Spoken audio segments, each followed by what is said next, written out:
Welcome to the September edition of the Professionally Evil Lunch and Learn. This is a laid-back conversation with a bunch of security pros, just with the focus on talking about current events. It's a great way to get a couple of CPEs without having to listen to a vendor pitch or watch some bad PowerPoint. My name is Nathan Sweaney. I'm one of the security consultants with Secure Ideas. Donna Fracca-Rossi, everyone just joined the attendee list. I haven't seen Donna for a while. It's good to have you. Sorry, that was a tangent. We tend to do that a little bit here. So yeah, anyways, I host these every month and try to bring on some folks from around the industry. Joining us today is Mr. Aaron Moss. Aaron, go ahead and introduce yourself, Aaron.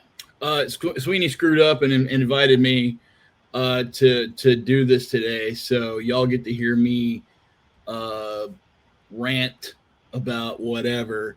But as you said, my name is Aaron Moss at hotdog_Moss on the Twitters. I'm t-shirt and sticker cat for B-Sides Oklahoma, and also a senior security consultant at True Digital Security, which basically means that I do the same thing that Sweaney does, except probably a little bit worse. I was going to say maybe better, but whatever. It just depends. Depends on the day, stuff, right? I think you've got me beat. Windows networks, I'd take you on. All right. And we also have Jennifer Shannon. Jennifer is one of our consultants here at Secure Ideas. Go ahead, Jennifer. Sorry, I stole your thunder, right? Yeah. Well, as you said, I'm a security consultant at Secure Ideas. I've been here pretty short time, only a few months now, but I'm really excited to be part of this team. It's a great company so far. I'm also one of the co-leaders for the Jacksonville Tool chapter, which, if you don't know, is the organization of open logs. It's just a lockpick group. I don't think I knew that. Wow. I didn't know that either. You didn't know that either. Yeah. So we also last month Pedro Serrano joined us. He's from the Tulsa area. This month Aaron is also from the Tulsa area. Actually, Coweta. Flood zone is what we call it. Yeah. I live in a van down by the river. Down by the river. He's not kidding. I've been to his house. It actually is pretty close to the river. It's a mile from the river, and whenever the river overflows, we've got a lake house, actually. Exactly. It's a river house because it's in the house. So. And Jennifer is transplanted to Florida, but she is a native Oklahoman as well. So Oklahoman representing today. So let's jump in and get started. We've got some conversations and articles that I pulled out of news, things that I think are interesting or might be interesting to rant about. Open it up to the attendees. If you guys have topics or questions or recent news or anything you want to ask about, feel free to throw it out there. And we may entertain that or not. We'll see what happens. So the first one here, let me grab the link. This is about the Kaseya hack with the ransomware that hit Kaseya. I don't know if you guys, let me put the link here in the chat. So that's how you pronounce that, Kaseya? Yeah. So I actually, in a past life, before I joined Secure Ideas, I worked for an organization that did some managed service stuff, and we ran Kaseya. So I was the administrator for our Kaseya implementation. If you're not familiar, Kaseya is it's basically like you put an agent on all of the machines that you manage, and then it gives you pretty much ultimate control. I mean, literally, other than turning the power off, you have more control than the person sitting at the computer itself. So pretty powerful. Lots and lots of small IT shops and third-party providers and whatnot use this to manage all of their stuff. And if you missed it back in like June or July, the situation was that basically some attackers got in and were able to deploy ransomware through Kaseya, had a massive impact across, I don't know, I want to say thousands. I really don't remember, but probably thousands of organizations, because all of their customers, in fact, my mother-in-law works at Southern Hills Baptist Church here in Tulsa, and they were impacted by it. Like, she came into work one day and all of her files were encrypted, and they called their IT company and they're like, yeah, we don't know what to do. So the point of this article is the FBI actually had the decryption key that the ransomware used for several weeks before they told anybody about it. That kind of blows me away. What do you guys think about that? Like, what's the situation there? Go ahead, Jennifer. You had something to say. Well, I get it. I get why they did it. It sucks, and I don't necessarily agree with it, but I've seen sometimes in different incident responses that I've worked on in the past that sometimes you just kind of let things happen and observe what's going on so that way you can get more information. In this case, though, it was an outside party, so they didn't really, any of the businesses that were impacted really didn't have any say on what was going on, and I don't think that part is great. Yeah, I'm 100% with Jennifer on this one. Like, I kind of understand why they did it. But I mean, the losses that occurred whenever you have that kind of information and everything, and you could help people at the same time, like, and it's not like, here's the thing, like, I think they were probably trying to do it to disrupt the ecosystem and everything of it, but quite frankly, what good did that actually do whenever A, they disappeared for a while, B, they're back, and C, they're just one of hundreds of different groups that are doing stuff like this that's causing these kinds of issues. And I don't think withholding that kind of information whenever it could help people, especially in small businesses and stuff like that thrive on their data, it was super helpful in the first place. So yeah, but I think it was the wrong idea.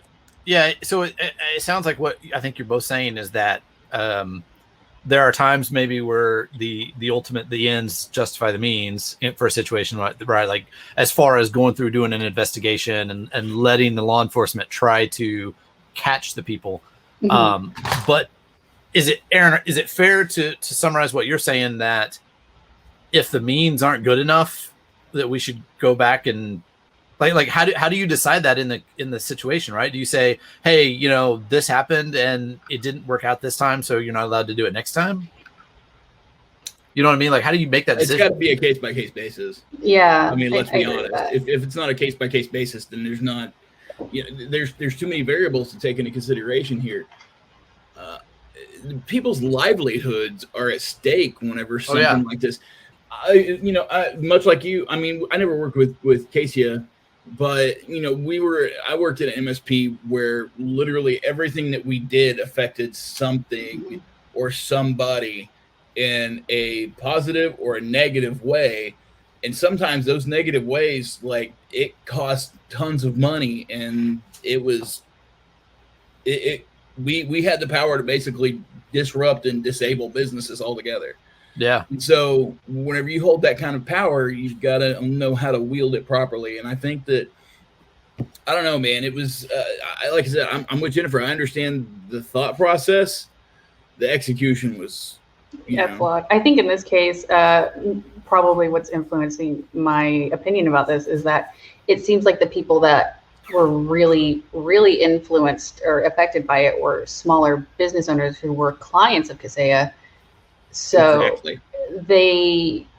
They don't necessarily, especially like smaller companies, don't really necessarily have current backups or the resources to handle this. And so they were just kind of left floundering on their own when there was actually a lifeboat that just was a big cost to them. Right. Yeah. I think the big thing that hit me with this article is specifically where, like, this guy from Just Tech, Joshua Justice, basically said, I had grown individuals crying to me in person and over the phone asking if their business was going to continue. I had one man just say, should I just retire? Should I let my employees go? That right there is a sign that, like, A, this is bad news. But B, whenever you've got people like like Jennifer said, small businesses that are hit like this, they're like, we don't know what to do and we're going to lose everything. Mm-hmm. That's not, yeah. Yeah. The challenge, man, I see both sides. Like, I've got friends who are law enforcement. Yeah. I had lunch with an FBI dude yesterday. I get their point. In fact, one of my buddies who's a police officer, he told me one time, he said, law enforcement's job is not to serve and protect. Like, that was a marketing thing that I think it was the LA Police Department put out like decades ago. It was purely marketing. Like, law enforcement's job is to stop bad guys. It's to prevent the bad people from doing stuff. It's to enforce the laws against those. And while they may be great people, and this sounds horrible, and maybe I'm not saying this well, all of the police officers, law enforcement, FBI, they may have great intentions. They may be good people, but their focus is not to protect the small business. It's to stop the bad guys, and ultimately to protect all the businesses as such. Yeah. So I don't know. I think it's an interesting social discussion about how should law enforcement proceed with stuff like that? Like, at what point is it okay to say, screw these couple of small businesses so that we can protect the vast majority of others? I don't know. It's hard. Are we quoting Spock here where we're like, the needs of the many outweigh the needs of the few? Yeah. Sort of, yeah. But at what point? That's kind of what. Yeah, and the real question is, how do you decide that? Like, where's the line? I definitely understand there's the both sides of the argument, and I think that it's not black and white. There's a whole lot of gray. Yep. All right, let's move on to the next one. This one I thought was really interesting. I don't know if you guys had a chance to read this. Romance scammers make $133 million in the first half of 2021. Let me get the article here. Did either of you guys get to read this article? I believe it. Actually, I 100% believe that that's true. What is this? What is the situation here? How are they scamming people? I'm not sure about the most recent ones. My background is in threat intelligence, by the way, and I spent a lot of time researching different types of scams and phishing and malware and just stuff like that. Yeah. So. Oh, sorry. Go ahead. Oh, sorry. They're oftentimes, especially like the romance ones, because you think who would fall for that? Yeah. Like who falls for this? They're kind of purposely crafted to be not great. So that's anybody with, who stops and thinks about it, they're going to be like, oh, that's not right. That's weird. That's fishy. But the people who are like, oh yeah, that makes sense. Those are the ones that they're really after. It's the people who aren't going to stop and think about it. People like me who are severely codependent and wait for any kind of attention whatsoever. Yeah, I could totally see that. Yeah. I mean, that's the thing. Everybody's weak at certain times, right? You think, oh, I would never do that. Mm-hmm. I've clicked on things that afterwards I'm like, what the heck? Like, what? Like, it gets us all. Like, there's been a few times where like I've clicked on something and I'm like, ooh, wait. Let me look at this a little bit deeper because this is weird. Yeah, there's definitely vulnerabilities in our meatware, right? We've got hardware, software, and then meatware. Like, we are all vulnerable. Yes. It's also funny because I don't know if either of you are on any type of social media, like how often you get messages from like weird bots or that are clearly not real people. Yeah. I get them all the time. Really? Especially people that are like, are you looking for a sugar daddy? I get that a lot. And I'm like, no, but it's clearly like a bot because if you ask it like any type of question, it's like a canned response. Okay. Yeah, I get the ones where it's like some girl's name and you go look at it and there's like one picture of like a half naked girl that wants to friend me. And that's like the only, Aaron probably doesn't see those at all. No, I'm not pretty enough. That's fair. You get the ones looking for sugar daddies, right? Yeah, absolutely. Yeah. So from let's back up a little bit and think about it from a larger social perspective. How do we prevent this? Right? Like, it's clearly like the whole, do you guys know where the term con artist comes from? You know what that means? What? Yeah, I used to. Con stands for confidence. It's a confidence man is what was originally what it was called. It was a confidence attack where somebody builds a relationship, they get close to you, and then, try to steal money in some way. Those types of attacks have been around, I mean, literally thousands of years, right? Like, there's history of those things being around forever, whether they were called that or not. I don't know that we can get rid of that, right? Like, they're going to find whatever the current technology is, they're going to use that. Do we just write it off and we're like, some people are vulnerable, some of them are going to be, and try to minimize it, and some people are a-holes. I mean, that's You're right about the confidence thing. I've been able to get people to give me, I'm sure other people can relate to this, baby. Hopefully I'm not the only one. I can get people to give me passwords over the phone by just sounding very confident in what I'm saying. Yeah. It's not it's not politically correct to say, but Mhm. Anybody that works in this industry knows that It's confidence. men trust women Mhm. more than men, and women trust women more than men. Yeah. Right. So it's, from a social engineering perspective, all of the best people are women, or they employ women. Right. Like, Mhm. yeah. Anyway. I think honestly, and I'm going to say this is always my recommendation when it comes to any type of social engineering, because at its base, that's what these are: training. And it's easy to tell a company, hey, you really need to focus on training your employees, but then how do we translate that to Aunt Gertrude? Yeah. Like, so I've got a family member who is extremely vulnerable to social engineering stuff, Mhm. Primarily around extreme right-wing theories. Yes. Right. Like, she's always sending me things about the vaccine or Trump or whatever. And whatever, like, I mean, seriously, like, it's not even the mainstream stuff that she's Mhm. impressed with. It's the craziest stuff. I'm like, if you just spent a few minutes reading that, like, there should be some confidence here, right? But it's just interesting how attackers, I think it goes back to what Jennifer was saying, they craft those messages intentionally to target certain types of people. Yeah. I know I'm in like a family group chat, and I know like one person opened a link saying, oh, I think you're in this video. And then like it posted into the group chat, and then everybody was clicking on the link, and I was getting hundreds of, I'm like, guys, oh no, you are all like, this is a mandatory. You guys have to get on a meeting with me. I'm going to talk to you all about this. Like, we can't keep doing this. It's like there are certain talks you have to have with family members, Mhm. right? Like when you've got kids, you have the sex talk at some point. Yeah. When you've got parents, you got to have the nursing home talk at some point, right? Like, it's like, all right, we're going to have the user awareness training talk. Everybody, it's time for your mandatory training. Yeah.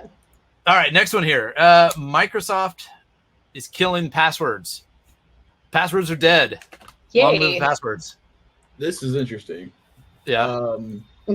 Because the approach of how they're doing it is essentially just, I mean, everybody's known about RSA tokens for years, and now it's in all sorts of apps and everything. The only thing that I kind of agree with the article on this one is that it applies primarily to Microsoft products. With that being said, Microsoft is generally kind of I'm going to shoot myself for saying this. I had a thought leader, if you will. I said it. Yep. Yeah. But I mean, the thing is the reason why is because if Microsoft does something and it's successful, other people take notice and start moving towards that same. Yeah.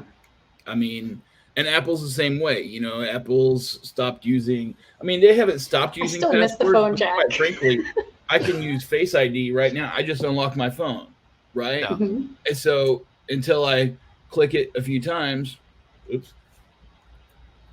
Okay, whatever. Anyway, if you turn it on and off a few times, then you have to enter your passcode in. Yeah. Right. And so, I think this is a smart move, but at the same time, we've had stuff like this for years that it just hadn't caught on. So maybe it's time. Maybe it's finally time that it starts catching on. But there's other inherent risks around it.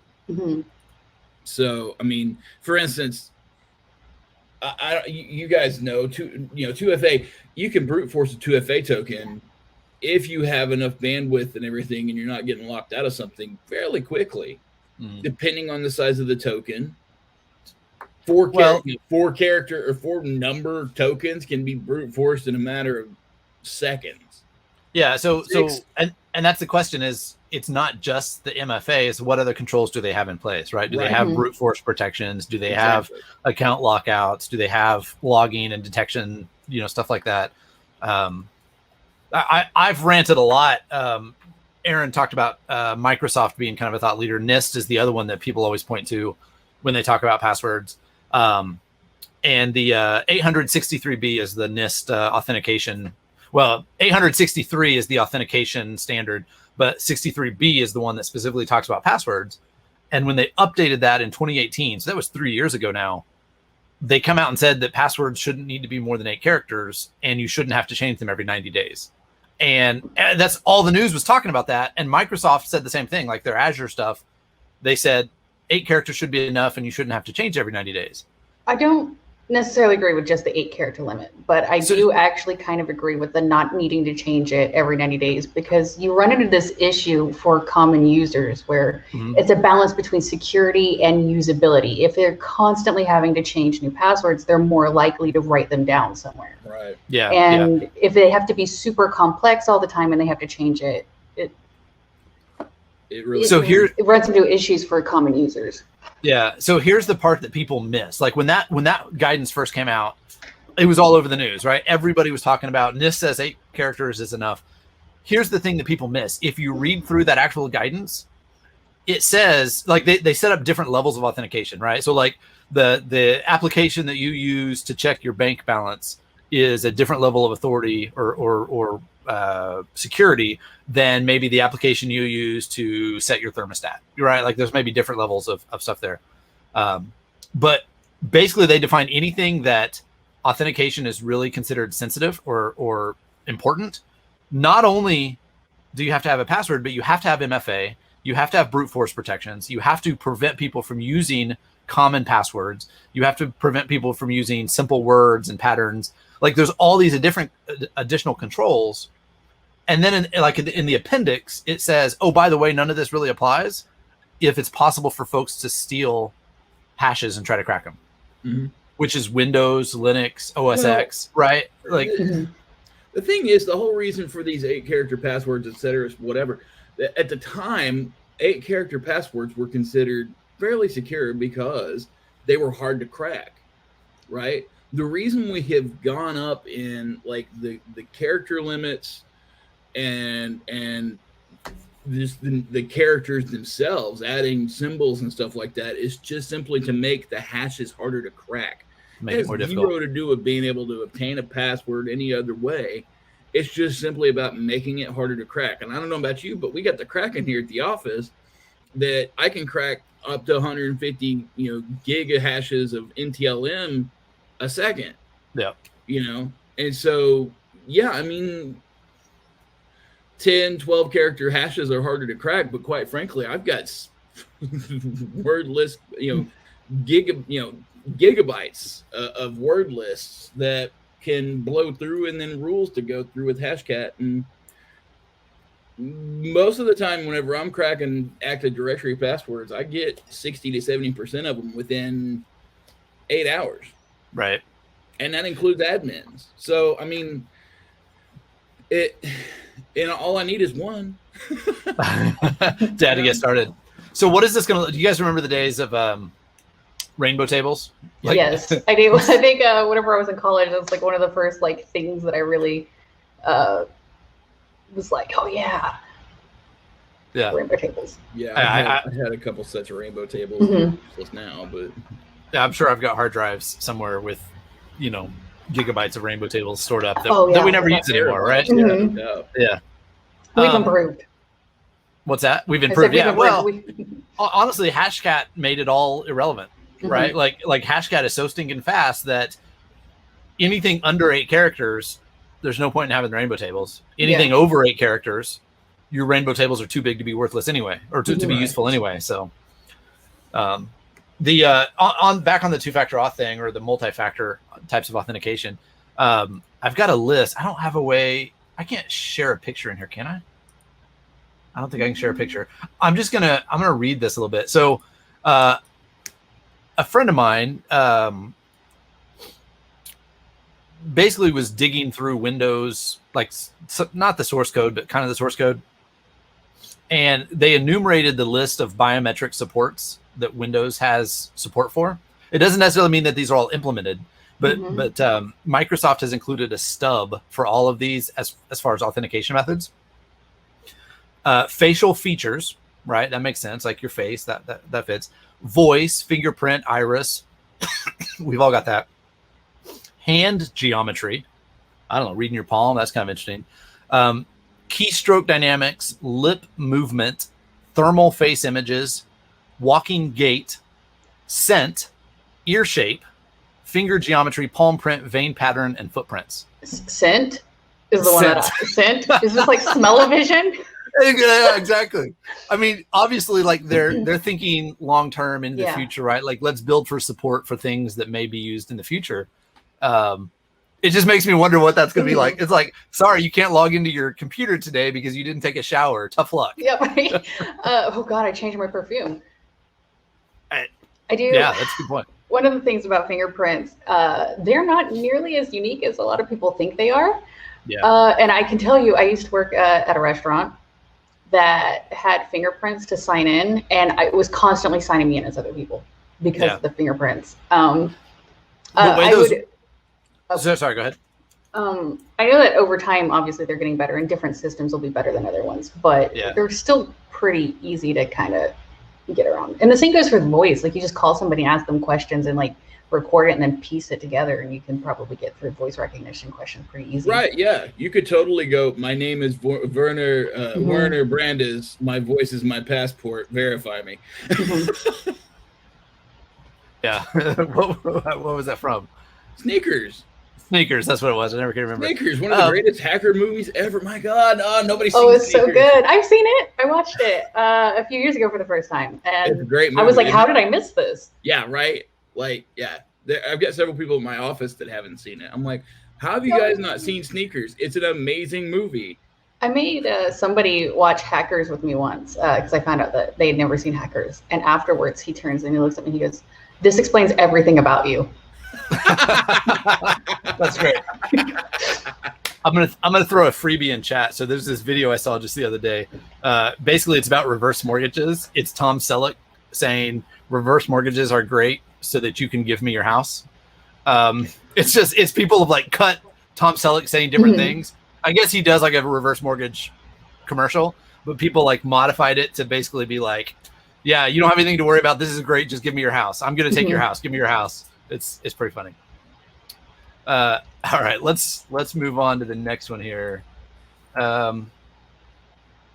So the Mafia is pivoting into social crime. Good for them. Cybercrime. Good for them. His mustache isn't as impressive enough for me to trust it these days. I agree with that. Rick. Mustaches. I love Blue Bloods. That's one of my favorites. Yeah. Like, that's such an amazing show. All right, so to me, this was like really like this seems obvious that the Mafia is pivoting into cybercrime. Yeah, it's because like the future is now, but how long is it? Are they going to be able to hold on to like companies are moving? It's like companies moving to the cloud in droves right now. Of course they're going to eventually pivot to cyber crimes because that's where the crime is. Yeah, it's where the victims are. I'm surprised that more of them haven't converted. Yeah, I was actually surprised it took them this long, which is why I'm like, good for them. They're you're 2021 finally. Yeah, I think it's like any tool, right? When you have a phone, all of a sudden criminals started using phones, right? When the internet came around, criminals started using the internet. I don't know. To me, this was not really that impressive. There's some interesting conversation in there about specifically in Italy, I guess, how the Mafia in Italy is exploiting certain types of attacks to be able to steal money effectively. It's the Sopranos. Are their beatdowns going to change into like roasting people on Twitter? Is that what the beatdowns look like in the year 2021? Yeah, maybe. I remember, I don't know. What's the difference between organized crime and mafia? Like in my head, they're the same, but is there a distinction? Is organized crime, does that fit more than just the mafia? I think the mafia is my understanding has always been the mafia is like a specific term towards the Italian, that's my understanding. I could be wrong. Okay. But I want to say it's an Italian word. Like I said, I could be wrong. Yeah. So I'm Googling here. The term mafia originally applied to the Sicilian mafia in Sicily. But now you have the Russian mafia, the Japanese mafia, Italian-American mafia. So it's all just like organized crime, basically. Yeah. I remember it's been a few years back, but there was some organized group that they had a large botnet and they were doing denial of service attacks against casinos, like online gambling sites. And so they would contact him and say, here's the deal. You need to pay us so many $1 million. It's sort of like, hey, protection. It's a protection racket, right? It'd be a shame if somebody broke your windows. You should pay us to protect your business so your windows don't get broken. Internet shakedowns. Yeah, it'd be a shame if somebody performed a DDoS attack against your gambling site and you couldn't make money, right? Mm-hmm. Sometimes I think we're in the wrong business. I'll be honest. Yeah, what was it? My dad said something the other day. It's like, well, at least you're one of the good guys. And I said I would make way more money if I wasn't. Oh, yeah. Right. I've had that conversation myself. And have you ever thought about the point, what it would take for you to switch? I'm too scared of going to jail. Okay, so Jennifer's like, so you're saying as long as I can get away with it without going to jail, you're good, right? I don't think I could. I think that the whole time I would be stressed about going to jail. Like, I remember I jaywalked one time. I'm like, this is the worst. Yeah. Which is funny because I think I've probably been closer to getting arrested, like doing like social engineering stuff than I've ever been any other time. Like, I don't even speed. I was actually handcuffed the other night by the Wagner County Sheriff.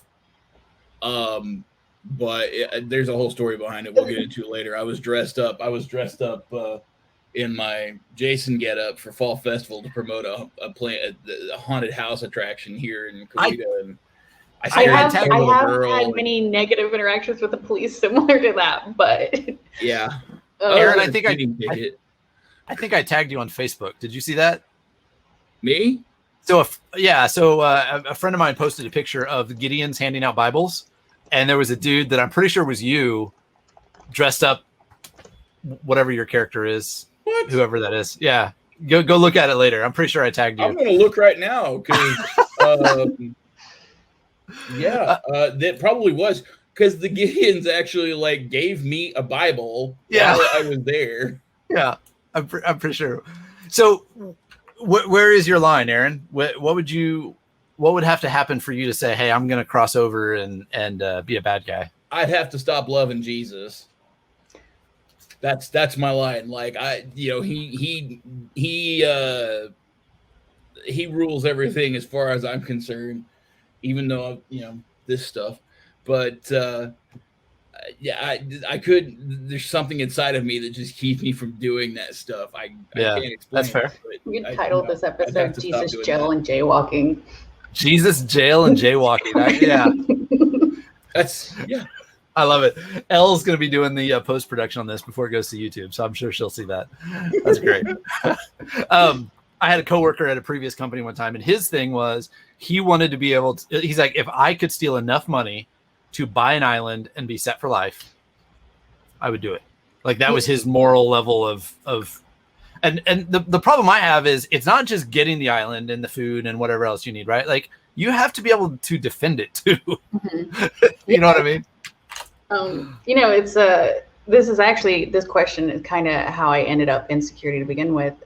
Years ago, many years ago, I was working loss prevention. And one of the things they taught us in training is to catch a bad guy, you have to think like a bad guy. And that was a very unusual thing to me because, again, my whole life's directive has been, let's not go to jail, please. I don't want to go to jail.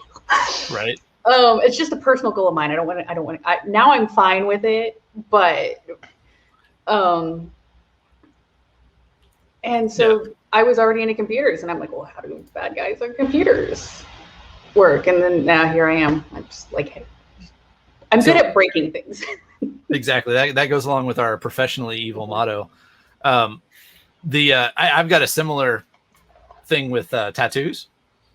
The reason that I don't think I could ever get a tattoo is because I had this trauma of watching movies growing up where the bad guy is like, on the run, and the police put out a bulletin like, the dude's got a tattoo of an eagle on his left shoulder, right? Like, you can't cover that up, right? Like, you can grow your hair out, you can cut your hair, you can get contacts, like, you can change your identity in a lot of ways, but you can't easily hide a tattoo like that. And so for me, that was always just in case I'm ever like on the run from law enforcement. I don't want to have a tattoo. I like how you're worried about just in case. Yeah. That's a spicy meatball. I was in a meeting with a client one time, and they stopped me halfway through when I was explaining a difference between like different techniques. And he goes, "I'm sorry. I just have to ask, and I'm sorry if this is rude or weird. But I've never seen anybody who does what you do that isn't covered in tattoos." And I was wearing like long sleeve shirts at the time, so I like rolled up my sleeves so he could see like my tattoos. Like, okay, I feel better now. Let's continue. That's hilarious. That's funny. Yeah. So enough about our thinking about Larry Pesci. Oh gosh, yeah. It's very common. Like I don't have anything against people to do it. It's just for me personally. I tend to make decisions based on what's going to give me the most options later on, right? Like that's my thought process for pretty much most decisions. Is maximize my options later. I think I'm too impulsive. Yeah, like a lot of my tattoos are like I really like ram skulls. Let's get one of those, and now I have a giant ram skull tattoo. And I like moths, and now I have moth tattoos. Nice. All right, so. Huge bottle of change at home just in case you got to bug money. I'm not quite sure what that means. That. Oh. He's got a huge bottle of change just in case he has to bug out. Like that's that's going to be hard.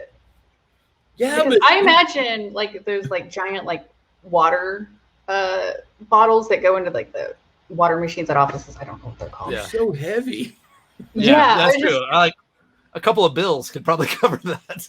Oh God, I don't know if I could. I don't think, and I'm pretty strong. I would say I work out, but I don't think that if I had to bug out quickly, I could get out of anywhere with a 5-gallon jar of change. That's hilarious.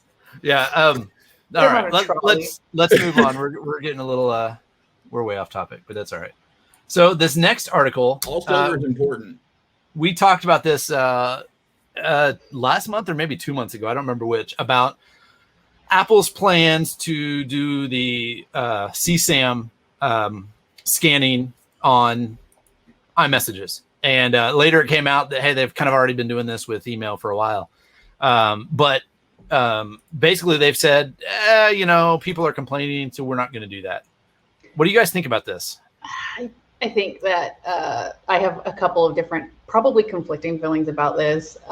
Where one, it's the path to hell is paved with good intentions. Like, it's easy to look at it and say, well, I understand what they're going for, but at what point is that an invasion of literally everybody's privacy? And also because I have just an instinctual distrust of Apple and, other organizations like that. I think that it's easy for them to say, yeah, we're just looking for child or CSAM, and they can have everything. Yeah. Well, I mean, to be fair, they already have everything, right? For sure. They have access to your stuff if they want it. Yeah, Google's the same way. People are worried about like the government tracking them, and I'm like, you have Facebook, you have phone, you Google things. They already know everything about you. Right. I remember the old saying that the greatest trick that Echelon ever pulled was changing its name to Facebook.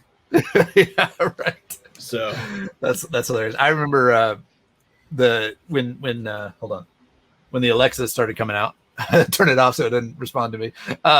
Everybody was like, "Oh, these microphones, they can listen to everything you say." I'm like, "Hello." Right. Your phone does the same thing, or it has the capabilities to do the same thing. It can be abused in the same way, and yet we're all used to that. My somebody was telling me about yeah. Like, oh yeah, right.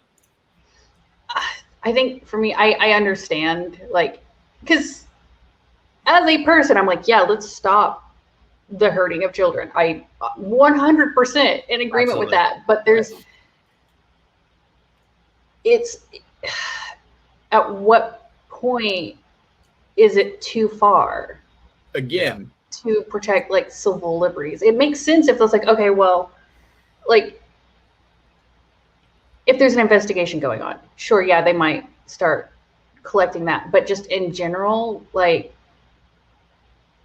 I think that the idea behind that makes a lot of people uncomfortable. Yeah, at what point did the ends justify the means? Yeah. Yeah, back to our earlier conversation. Goes back exactly to the Casey argument and everything. Well, and especially with law enforcement like that, like Apple may have good intentions. Mm-hmm. The folks at the FBI or whoever is providing the hashes, if you're not familiar, if you're listening to this, the idea was that the government, whoever that is, would provide hashes of CSAM material to Apple, and then Apple would scan for those hashes, and if they match, they would know, hey, there's bad stuff here, and then they could further investigate. The question that comes up is, how do you know for sure those hashes are actually CSAM? Mhm. How do you know that it's not? The government wants to know, hey, who has a picture of this particular religious artifact, or who's got, this particular group, right? Whatever grouping it may be. I think that's one of those things for me is that once they're collecting it, there's no, I'm sorry. Once they're collecting it, there's really no way, like, how long are they storing this information for? There's no way for me as a person to know, are they actually just collecting everything and saying that they're only looking for CSAM, or are they just looking for that and nothing else at all? And how long is it stored? All it takes is for Apple to be breached, and then we get another, like the celebrity leaks several years ago, just for everybody. Which I mentioned having lunch with a friend of mine who's an FBI agent yesterday, and he mentioned I'm not going to share. We can talk later. He mentioned that he had looked at my file from when I applied for InfraGard, or he looked for it anyway. Mm-hmm. And that was, I don't even remember how long I've been an InfraGard member. It's probably been 15 years. And so, like, it just, in my head, all of a sudden I thought, like, wow, like, my life has changed a lot in 15 years. I wonder what's in that. If government folks are looking at that as a, who is this person? That's not necessarily who I am now, right? And so, yeah, it's just, I don't know. There's a lot of conversation there. Going back to the article, Apple says, hey, you know what? There was too much public distrust of this situation. Uproar, yeah. So we're gonna cease and desist on this. Do you think that's really gonna happen? Like, do you trust Apple to stop doing what they've already said they were doing with email? To a degree, yeah, probably. Yeah. Because they've shown that so far, publicly speaking, they've shown that they've done other things that they said they were going to do. Mm-hmm. So I think, taking it at face value, inherent distrust. I do still have inherent distrust, but I think I'm kind of leaning towards they probably would, because, like, all it takes is one person to say, oh no, they're still doing this, and that's just a huge. But how would anybody know, right? Like, how do you? I guess it's the question. Well, I'm assuming, like, because say somebody inside would be just like, hey, this is still happening, because I mean, we've seen it before, right? But also, part of me is like, oh yeah, no, they would take a huge hit. People would stop trusting them. But I also know that all publicity is good publicity, and that people just saying that they're going to boycott something usually causes sales of that product to go up. So honestly. Does it really matter if they stopped or not? It's just, my guess, and this is just me being distrustful and skeptical, but my guess is they're going to temporarily halt the process, because I think they probably already have it. They wouldn't be publicizing it and advertising it if it wasn't pretty much already done. Like, I think they're probably going to put a temporary halt on it and then spin it back up in 6 months once everybody's like a forgotten silent about it. like rollout, like in the next feature updates. Yeah. I think they'd probably still say something about it, though. Like, why? Maybe they wouldn't. Maybe they wouldn't, because there's a lot of things they rolled out without saying a whole lot, like COVID tracking and tracing and stuff like that. Didn't Facebook they can't do something similar a few years ago with the hashes? Maybe, but first, Apple, like, when this all came up, Apple said, hey, we've been doing this via email for several years now, and we never told anybody. Like, that's what I'm saying. Like, I don't know. Yeah, that's what I think it's saying, weird. like, does it matter if they stopped or not? Like, they're going to tell us one thing, but in the grand scheme of things, like, there's nothing we could really do as users to stop them. I'm going to move on because products. I was going to say I'm going to move on because that's a really scary implication of what you're saying, right? Yeah, it's like, okay, we're kind of at a point where you either trust Apple and Google, or you don't use anything, right? Yeah. All right. So next article here. Senior cyber officials back new mandatory reporting of breaches. So the idea here is This is the CISA, the government agency that's part of, I think they're part of Homeland Security, right? Mm-hmm. Yeah, DHS. Yeah, that's what I meant. Yeah. So basically, they're promoting the idea that if you are of a certain size or a certain type of business, you should have a mandatory reporting process for breaches of some point. What do you think about that? Okay. I kind of agree. I'm with it. I'm 100%. Yeah. Especially if you have public data, people need to know that their data has been exposed. I think that the consumers, if I'm buying stuff and then, I find out that Home Depot or some other company was breached and my card information could have been affected and then I was never notified about it. I think the consumers probably should be able to know that which stores that they've been to recently have been breached. But also, let's just assume everything's been breached. Exactly. Right. I mean, if it hadn't been yet, it will be very shortly. We already have this in HIPAA. We already have this for healthcare and hospitals, clinics, and all that stuff like that. If there's anything like that, it has to be reported immediately and then notify those people who have been. And sometimes the thing is, it's so large you don't know who, because people don't know how to keep track of stuff. So they just have to alert everybody. Right. So here, the stuff with HIPAA, PCI, some of the other compliance requirements, there's limited reporting. One of the things about GDPR is that it had a much wider reporting requirement. And that's, I think, in large part the where this is coming from. One of the concerns I have is, where do you draw the line? So, for instance, from the article here, it says that there's a 72-hour window to report a breach. So, two things. How do you decide an incident is a breach? Where do you draw that line? And can you possibly know that within 72 hours for sure? No, I don't think so. No, most people don't know that they're breached within 6 months. Well, they're saying 72 hours from the time you find out. Okay, fine. But let's say, at what point do you really determine it's a breach? It could have been at some point, maybe somebody just signed in and was like, okay, I'm here, and they haven't done anything yet. Yeah. Definitely an incident? It's an incident, but is that one of those things that every client needs to know? Hey, somebody weird signed onto our network last night. We're not 100% sure who it is, but we're looking into it. Yeah, that would be a breach. And because it's a breach of confidence. It's a breach of privacy. It's a breach of a network. Under the law, the computer security laws that are right now, any unauthorized access of a computer is considered. I don't know. Unlawful. I don't know that it's unlawful, but I don't know that it's considered a breach. And because I think the thing that they're looking for is information about users have been stolen or something like that. Something that could affect a data breach. A data breach is maybe it's better to use the term data breach. That's the problem. Here, let's use Secure Ideas as an example. 2 years ago, 3 years ago, I don't remember which. We had a situation where on our training system, which is a third-party tool that we purchase and license and all that, it's hosted by somebody else. We found administrative users accounts that weren't ours. We found 2 administrative user accounts and we freaked out. We immediately began the incident response process, trying to say, what the heck happened? How is this possible?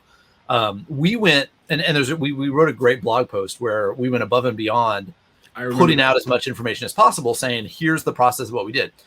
What we found out was it was not, as far as we can tell, it wasn't actually a compromise, that there was a certain process where if you did things in a certain order, your account could be escalated, right? It was a bug in the system.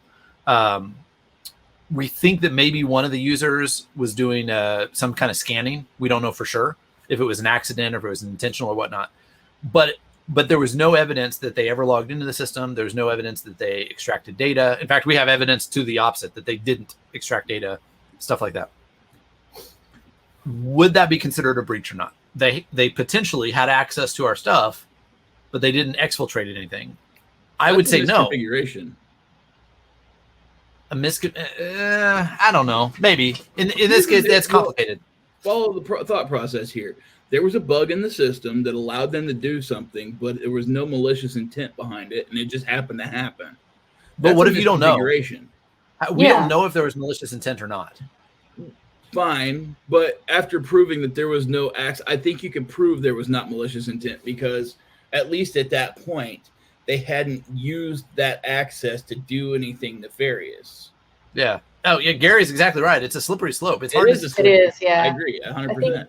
What Because if- he's talking about that, and it makes me think, because I've seen this happen with companies before, where it's like, hey, there's this suspicious logon from like this other country, and they're like, oh my god, what is this? And they spend like 3 or 4 days looking into it. Turns out they had a contractor that was using the VPN.